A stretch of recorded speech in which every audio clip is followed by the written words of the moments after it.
jemi në paradhomën e luftës së tretë botërore. Këto janë anekset e luftës së tretë botërore, e cila ka nisur, siç u thash, në 24 shkurtin e 2022 në Ukrainë dhe do të vazhdojë deri në përplasjen finale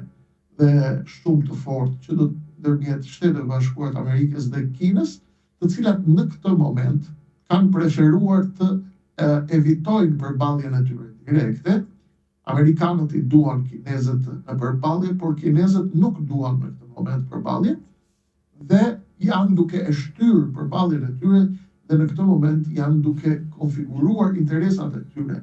Kinezët dhe rusët, bashkë me lojtarët e tjerë, të cilët para 2 ditësh kanë nisur manovrat ushtarake, bashkë me Iranin kanë çuar anijet e tyre për manovra ushtarake në Afrikën e Jugut, po tentojnë të marrin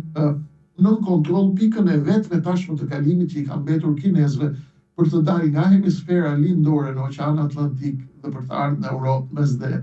në Amerikën Latine. Për këtë arsye, Trump ka nisur dhe ai luftën urgjente për të dominuar në mënyrë absolute Amerikën Latine, sipas doktrinës së re Monroe, pasi ishim në doktrinën Monroe të James Monroe, 1824, erdhëm në doktrinën Monroe të Donald Trump.